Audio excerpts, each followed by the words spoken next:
ओम नमः शिवाय। दोस्तों, कैसे हैं आप सब। आज इस वीडियो में हम आपके साथ शेयर करने वाले हैं सावन के सोमवार का हमें उद्यापन कब और कैसे करना चाहिए।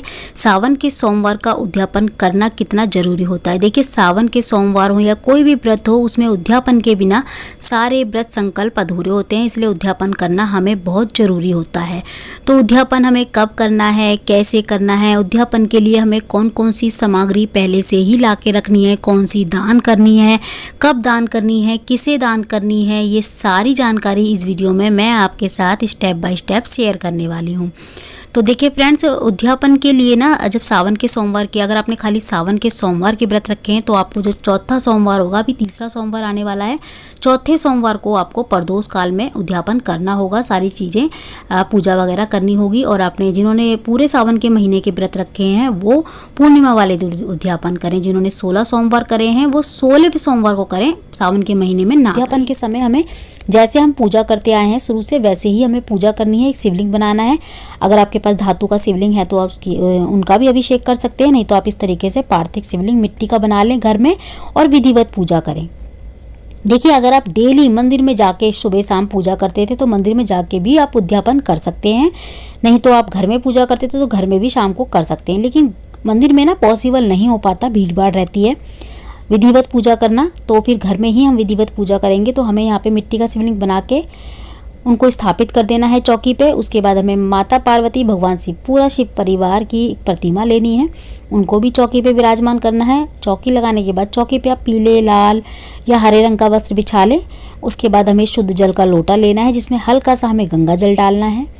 उसके बाद जल से भर लेना है उसको। तो फूल में थोड़ा जल लेके भावपूर्वक सबसे पहले गणेश जी को, माता पार्वती और भगवान शिव और कार्तिक जी, नंदी जी, सभी को हम भावपूर्वक छींटों का स्नान करा लेंगे, जो हमने तस्वीर रखी है वहाँ पे। अब हम जो है ना अभिषेक करेंगे शिवलिंग पे।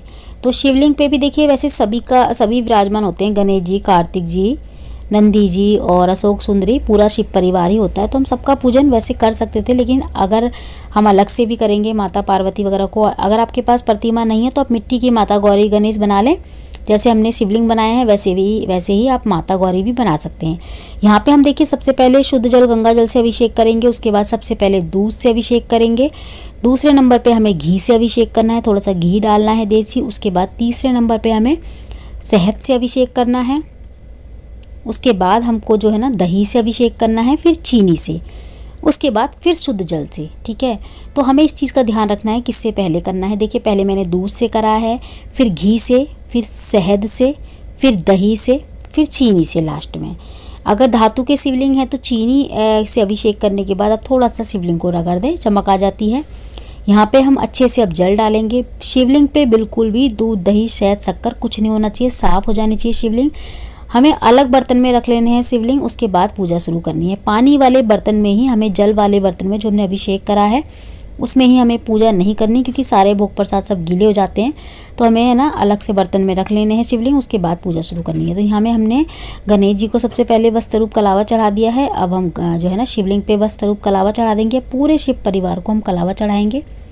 तो यहाँ पे मैं माला नहीं लेके आई, तो मैं यहाँ पे जो है ना मोली ही चढ़ा रही हूँ वस्त्र के रूप में। और यहाँ गणेश जी को पहले चढ़ाना है, तो गणेश जी को मैंने पहले चढ़ा दिया था। फिर उसके बाद शिव भगवान को चढ़ाई है मैंने शिवलिंग पे जो है ना कलावा। और देखिए, अगर आप जनेऊ लेके आए हैं तो जनेऊ भी जरूर चढ़ा दें। यहाँ मैंने गणेश जी को सबसे पहले पीला जनेऊ चढ़ा दिया है। अब यहाँ पे मैं सफ़ेद जनेऊ जो है ना भगवान शिव को चढ़ा दूँगी। तो हम भगवान शिव को हमने जनेऊ चढ़ा दिया है। जनेऊ आप जरूर लेके आए उद्यापन वाले दिन, ये हमें पंडित जी को दान करना होता है बाद में। इसके बाद हम थोड़े से अक्षर चढ़ाएंगे सबसे पहले शिवलिंग के ऊपर। अब हम त्रिकोण बनाएंगे चंदन से, तिलक करेंगे चंदन से, और चंदन से शिवलिंग के चारों ओर टीके करेंगे, क्योंकि गणेश जी, कार्तिक जी और जो है ना अशोक सुंदरी, माता पार्वती, सभी का यहाँ पे स्थान होता है। तो इसीलिए हम सभी को तिलक कर लेंगे यहाँ पे भी, और हमने तस्वीर रखी है वहाँ पे भी हम सबको तिलक करेंगे। तो हम गणेश जी को रोली चंदन दोनों चीज़ों से तिलक करेंगे। गणेश जी को और कार्तिक जी को रोली चंदन से तिलक कर देंगे, और जो भगवान शिव हैं उनको हम खाली चंदन से तिलक करेंगे। शिवलिंग पे हम रोली नहीं लगाएंगे, खाली चंदन से करेंगे। माता पार्वती को हम रोली से तिलक करेंगे। तिलक आदि वगैरह करने के बाद हमको थोड़े से अक्षर चढ़ा देने हैं। शिवलिंग पे पहले से ही अक्षर चढ़ा दिए थे, और अक्षर चढ़ाएंगे हम तिल चढ़ाने के बाद, तिलक करने के बाद। इसके बाद हम बेलपत्र चढ़ाएंगे। तो बेलपत्र पे देखिए, हर बेलपत्र पे आप एक एक टीका कर लें।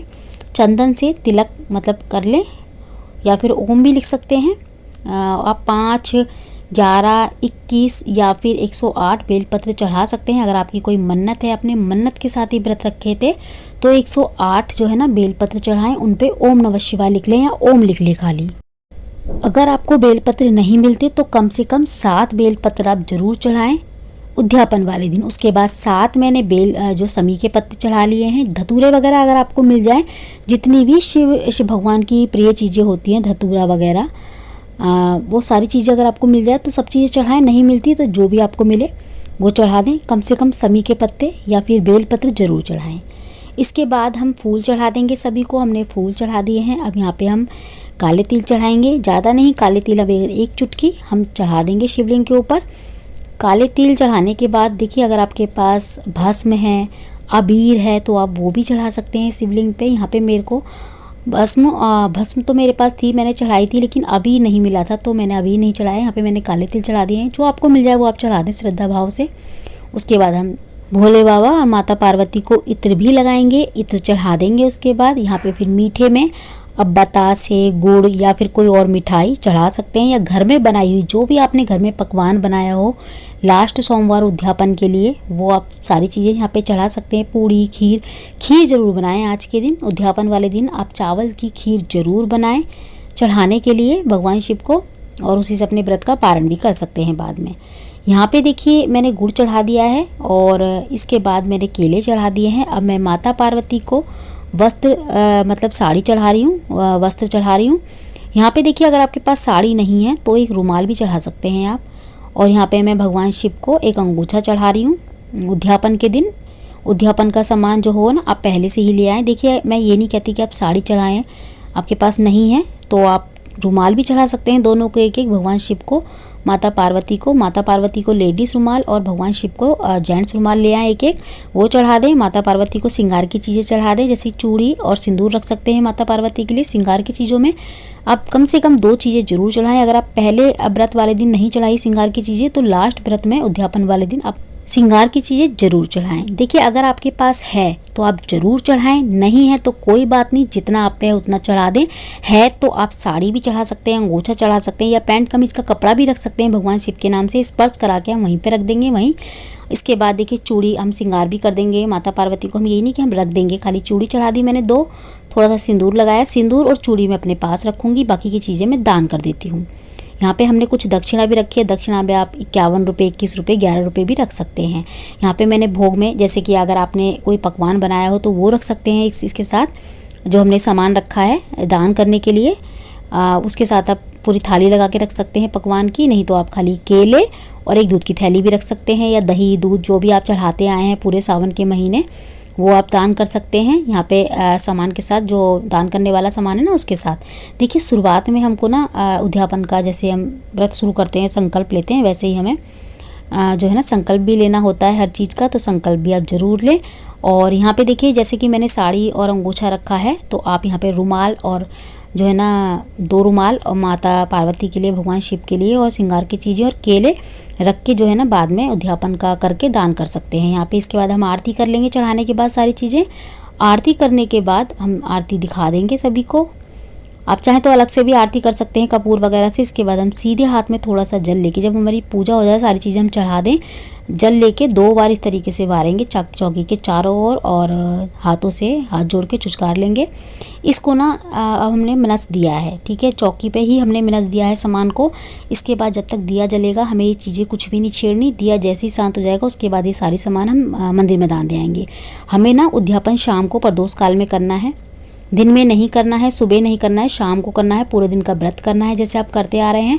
उसके बाद शाम को हमें पूजा वगैरह करके विधिवत सब चीज़ें दान करनी है। जनेऊ आप दोनों जिनको भी दान करने जा रहे हैं मंदिर में, पंडिताइन पंडित को और जनेऊ उनके साथ ही रख लेंगे आप।